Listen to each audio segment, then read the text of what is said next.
sector for very, very long. Very quickly, what do we want to do via Guinea's Planet? So we are building a world where nobody is going to be odd one out on the basis of differences.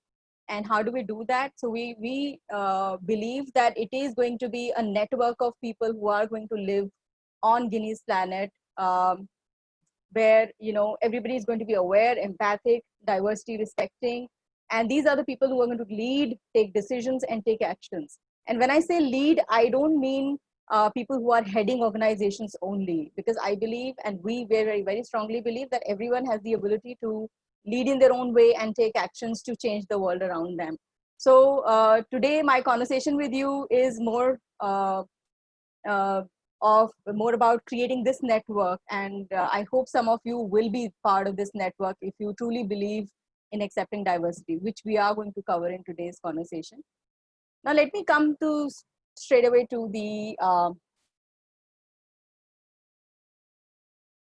idea of diversity. So you see a photo in front of you, and do you find this funny? Some people would find it funny, some people would not. But for many people, this could seem funny. And then the question is why? Why are some things funny for us? And why is it that we crack jokes on some things and not on other things? And so you don't have to say it out loud, but think about the recent jokes that you have cracked. The recent jokes that you have made, what were they about? Were they about somebody who spoke in a particular manner that you found funny? Was it about somebody walking in a particular manner that you found funny?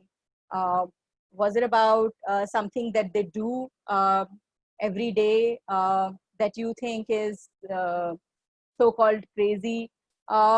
So what is it? What is it that makes things funny for us? And we will realize that what makes us laugh and crack jokes on some people is actually a part of them being different from us in some ways. The fact that some of us are different, and this difference somehow makes us feel that it is our right to make fun of that, is part of this world.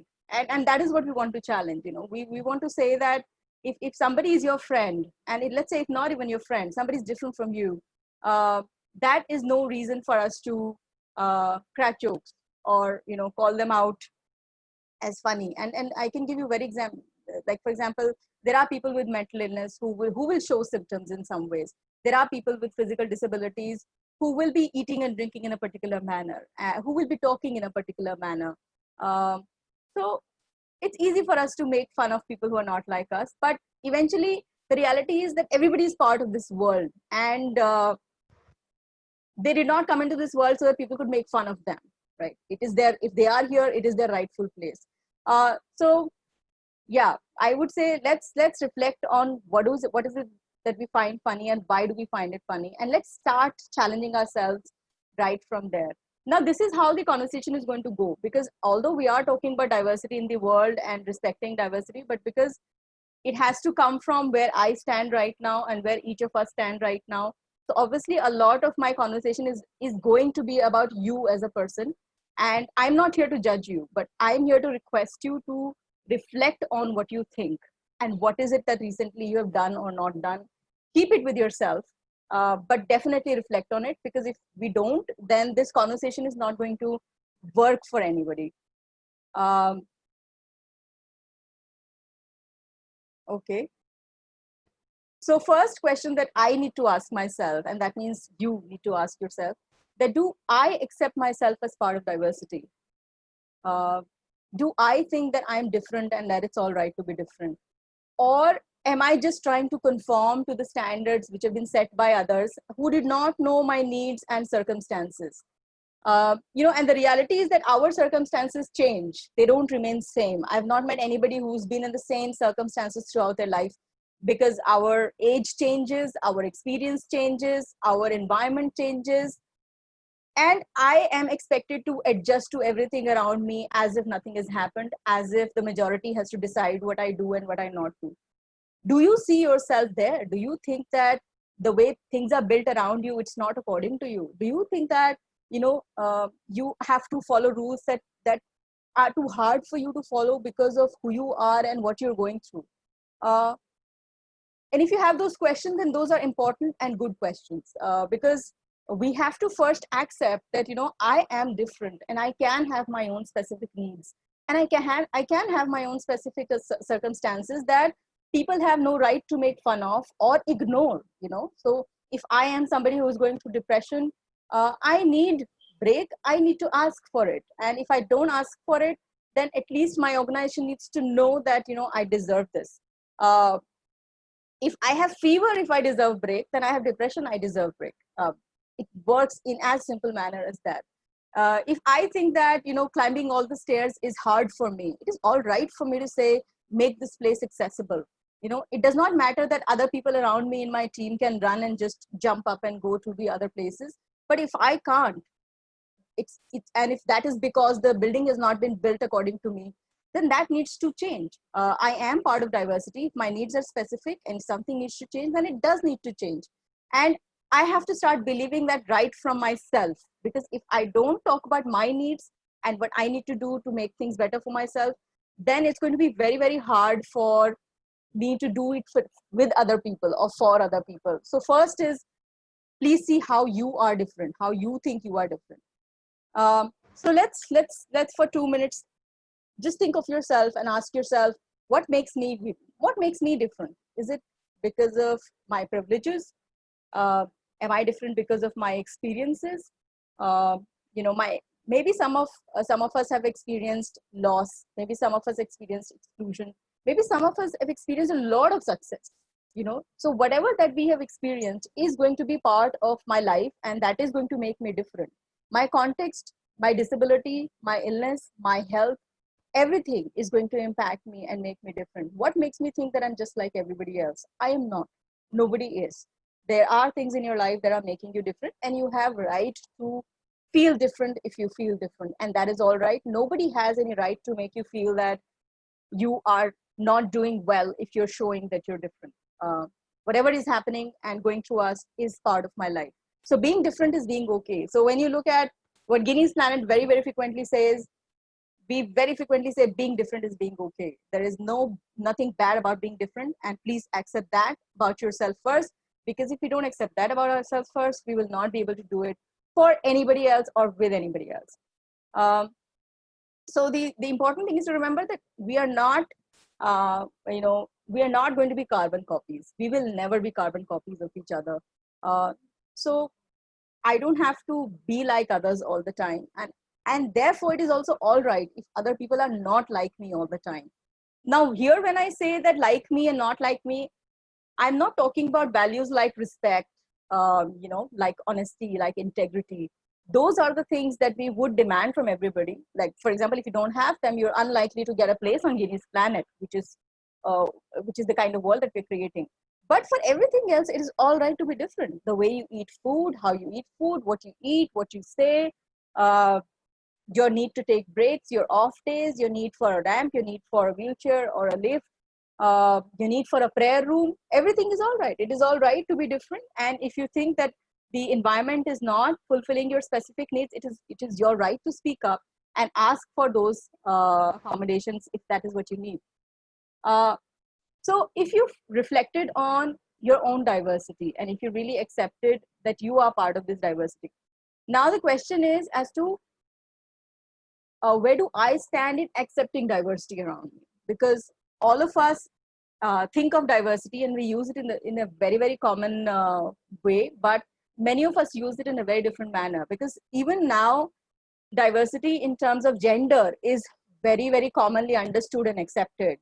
But diversity in form of, especially in the Indian context, diversity in form of religion, in form of caste, even in form of where you come from, all that is still very, very hard for people to accept, because the conversation of diversity has still not reached there. We're still talking of some things. And even if I were to say that, okay, let's talk only about gender as part of human diversity, but even there, we've not reached acceptance. Because if you just simply think what happens when women become pregnant and when they have to take leave, and how other people around them feel, and what do they think about the fact that she's not going to be there, and therefore she may not have therefore access to either promotions or other benefits, and how other people may make her feel that, you know, you're not doing enough while we work hard, you know. Or even simple things like, you know, most of the corporates I see working till 8 a.m. From 8 a.m. till 9 p.m. Like meetings are going on till late, even in the lockdown period. Uh, it is almost as if we've created this culture, almost as if we've created this culture where people don't feel comfortable talking about the fact that it is not okay to expect people to work long hours. It is not okay, because we have to accept the diversity in our society as well. If I am an individual and I'm not married, and if I'm not living with my family, what makes you assume that I will not want to spend my time doing something else? Or if I am somebody who is living with my family and have my responsibilities that I should be you know, performing, then what makes you think that I should be cutting my time out of there and giving it to my work? You know, work is important, but unless you make it something that everybody can participate in without feeling guilty, till that point of time, diversity, the real acceptance of diversity, according to me, has not happened. So where do you stand? So these are the things that that I put in my checklist, and this is also on our blogs. So if you were to just find out this checklist, you can just go to Winnie's Planet Updates blog and you will find it there.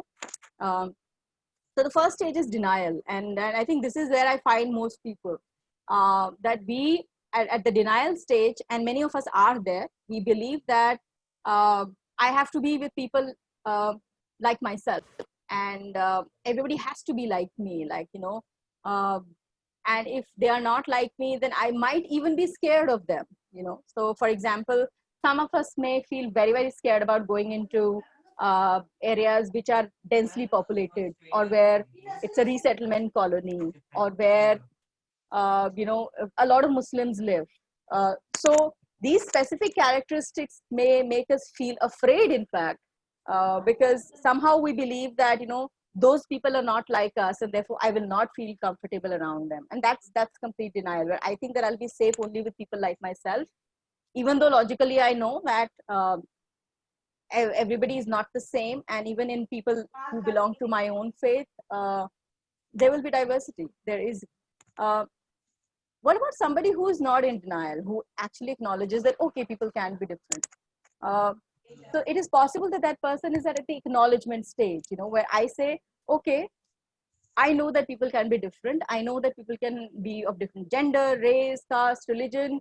I acknowledge all that and I respect them, but I don't want to be friends with them, you know, because, you know, I just need my space. So acknowledgement is where we accept and we understand that these things happen, that there is diversity, but we still believe that we are safest with people like us. And that is where we feel more comfortable.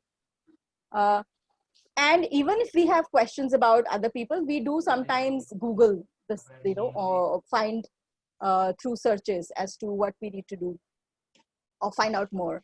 So acknowledgement is better than denial, because at least you're trying to know that what is it that you don't know, and you search for the information. Then comes the logical acceptance stage, and it's not necessary that everybody is going to be here, but logical acceptance, and this is what you might see very, very widely, you know, unless you've seen their Facebook timelines, and therefore you've probably seen that they say different things and they believe different things. So logical acceptance, if you are at logical acceptance stage, you are going to say that, yes, I understand there is diversity. Yes, people can be from different faith and different religion and different areas, and they can have different languages. I accept all that if I'm the logical acceptance stage. I may even ask questions to know more. But again, I will, and I may even be friends with people, you know, those who are different from me. I may even be friends with them. But when it comes to making them part of my family, I may not agree for that. So logical acceptance is a stage where you logically know that it is not good to make fun of people because of their caste, faith, religion, other characteristics. But again, and even if we are friends with them, we're not ready to get closer. We still have boundaries, because we think that this is our inner circle, and not everybody can be a part of it. So logical acceptance is at least it's a better stage than denial and acknowledgement. But obviously here we are still not welcoming everybody. We are still finding reasons to not do certain accommodations because we think people are just being very, very demanding. But what happens when you're at the acceptance stage? When you're at the acceptance stage of diversity, that is when you truly believe that this space is not just yours. This whole world does not belong only to you or people like you. You truly believe that everybody has the right to be here and enjoy this world as much as you do. And you're not just friends with them, but you also don't deny the fact that, you know, people can be part of your family as well, if that is where it comes to it. You know, so let me give an example here. What would happen if you know that a man and a woman are getting married, but one of them has mental illness? You know, it is very possible that the term mental illness itself would be very scary and stigmatizing to some people, and people would say, "Baki sab to theek hai, but you know, this is one thing that we don't want this person to have. So can you find somebody else?" What happens if you know, a person from people from two different faiths say that we want to get married? We know what kind of reactions we get in our country. So although at one level unity in diversity is something which is very, very commonly used, but when you actually get to implementing diversity, it just becomes something that should happen to somebody else and not me. And if it is something that only other people should accept but not me, then that's not real acceptance of diversity according to me. So this is what I see as your or my acceptance checklist. That where do we stand in this? Are we at the denial stage or the acknowledgement, or we are at least at the logical acceptance, and then we have friends from different phases and different places and different backgrounds, but are we at the real acceptance of diversity? And the first step is to ask myself, where do I stand? And the second step then is to see what is it that I can do in my space. So if I am a professional working in an organization, or if I'm a faculty working in an educational institution, how do I ensure that my institution is actually showing real respect for diversity? And there, these questions have to be asked. So do you think accepting diversity is only about coexistence? Because that would mean that, okay, we sit together, we eat food, and that is coexistence. The answer is no. Acceptance of diversity is beyond coexistence. Then the question is acceptance of diversity about tolerance? You know, the word that we've used very, very frequently in last few years, tolerance and intolerance. So if we start tolerating each other, is that acceptance of diversity? The answer to that is no, because what do you mean by tolerating? You know, why should you be tolerating me? Why should we be tolerating each other? Why is it that this space belongs to you and you think you should be tolerating me? So no, tolerance and intolerance is not the only benchmark, or should not be the benchmark of real acceptance of diversity. Okay, so how do we then work on diversity? So the answer, obviously, by many of us is, let's add numbers. Let's bring in diversity into our educational institutions and our corporates. Let's ensure that 10% people are from this background, 20% people are from this background, you know, these many women, these many people. But is adding the numbers, is just that going to change the scenario? Maybe that's the beginning point. Maybe that's the beginning point. That means you've opened the channels and you're not being the gatekeepers where you're not allowing diversity to flourish. But the journey does not end here. The next thing is, okay, we already have diversity. We already have people with different backgrounds in our organization. So now let's just increase their opportunities to participate. Let each person have a voice, and let each person have some kind of role where they feel that they have, you know, been part of the decision making. But will that be real acceptance of diversity if we start doing that? Because I know that when we do that, it is not a regular process. It happens on some occasions. It does not happen on some occasions. But I know of corporates who celebrate the whole week of diversity and inclusion. And these celebrations, these opportunities of participation are they just indicator of that, yes, you have some level of maybe the intent of making a world where which accept more diversity. But then there are other points. And are we doing all that? So are we doing something about stereotypes? Because it is all right for the seniors to say we are a diversity respecting equal opportunity employer, but are we doing something proactively to break the stereotypes that people carry from their life into the workspace, and actually use those conversations around coffee, water, and food? Because the informal conversations that take place in your organization, they actually make people feel excluded or included as well, because we can hear everything. Everybody around you can hear everything. So what are you doing proactively about challenging these stereotypes that people bring in from outer space into that organization, where you actually think that we are accepting diversity? And are you looking at few changes in accommodations, that okay, let's make few changes, let's make everybody feel welcomed? Or are you looking at big changes, where you think that something is not working for somebody and now you're ready to make that big change? Because if you don't show you're serious about it, people are not going to believe that you're really accepting diversity in the workplace. So for example, again, going back to our own experiences with people. So if a person who is a wheelchair user needs to come to a building, and the building management says, okay, we can make a ramp, but we have less time, so let's make a ramp which looks like a ramp but is not following all the guidelines. That's a small change, because you've made the ramp and it looks good, but it is not following the standard. So it is actually harmful, and it's going to hurt somebody one day. Similarly, okay, the building looks outside from nice, now you've made a ramp, but inside when you want to use washrooms, they're not accessible, because you did not think that a person with disability is going to come and use a washroom. Or, and this is an example that I heard from LinkedIn, because I was speaking to them this week. So LinkedIn has a strategy called DIBS, Diversity, Inclusion, Belonging. And you must check it out. There's some parts of that are really nice, how LinkedIn has implemented DIBS strategy across their offices, where they believe that it's not just about diversity or including people that is increasing their participation. So it's not just about adding the numbers or increasing the participation. It is about everybody feeling that they belong to this place, and I think they, when they talk about it, it sounds very, very beautiful, because that is what we also say, that, what shows real respect for diversity? It is when people in the same space are able to say, this is my space too. And nobody is challenging them for it. When everybody believes that this is my space too. And LinkedIn does that not just by talking about it on their PowerPoint. They actually continuously train their employees in this. Every vertical head has to actually follow all this. And they have to be very in tune with the organization's way of being.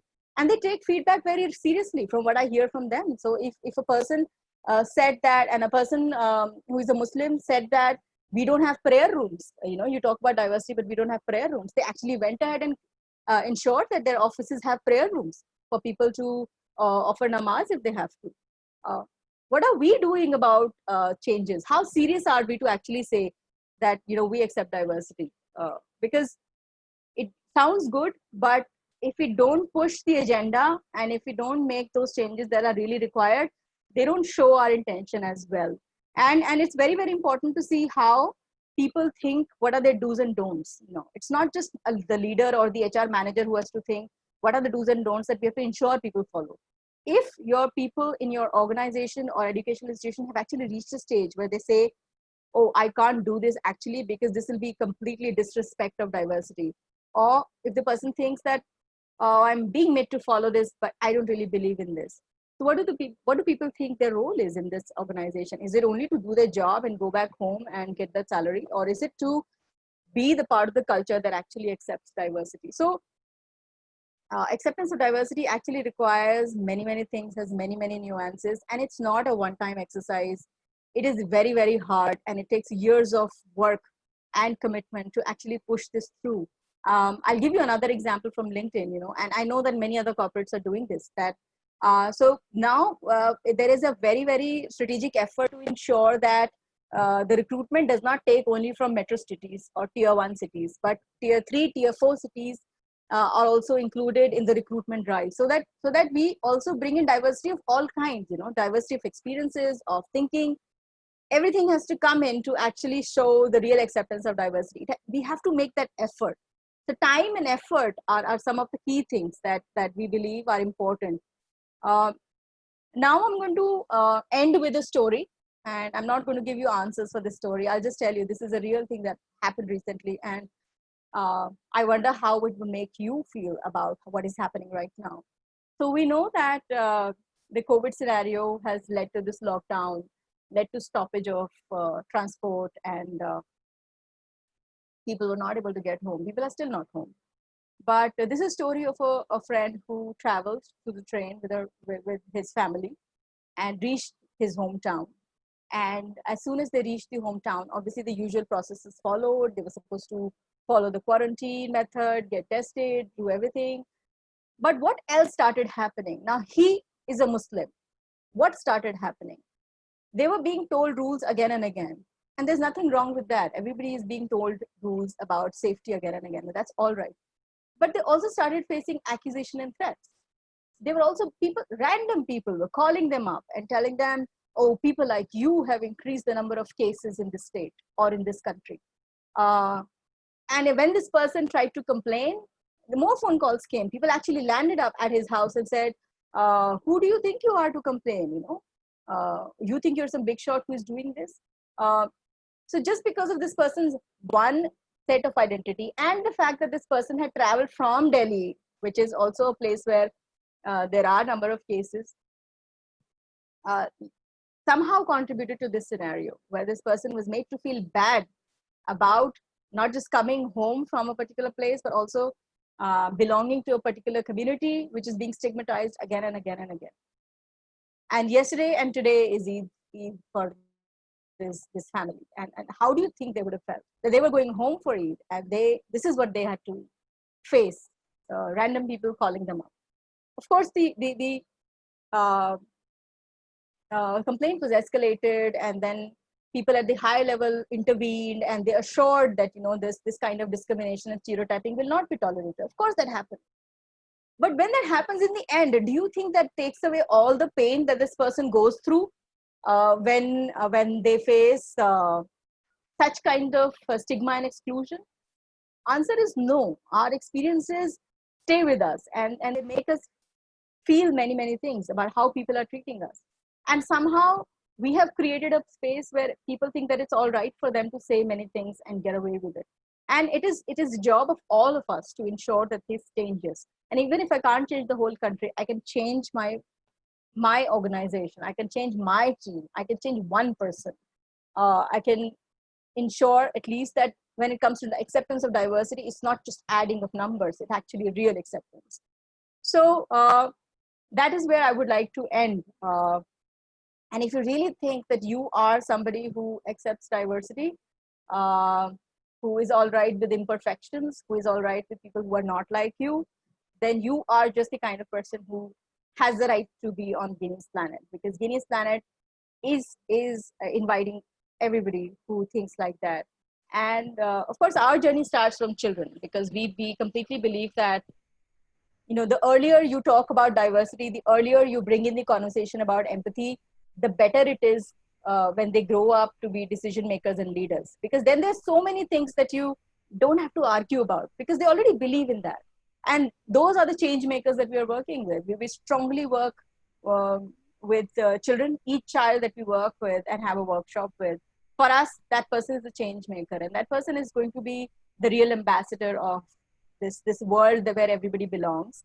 Um, and I'm not the only one who's working on things like this. So, for example, I'm also part of a community called Shiros, and Shiros is another world, although it's only for women, but it is another place where you feel belonged. It's another place which has space for everybody who is different. You could come from any place, you could come from any background, and but if you're a woman, you could be a part of it, and you will find a way to connect and join. And connecting, joining, belonging that demonstrates whether your space is actually showing real acceptance of diversity.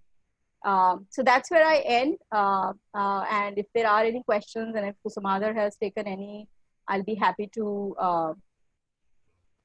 take them now. So please Yeah, share. thanks, Yeah. Shweta. Thank you so much.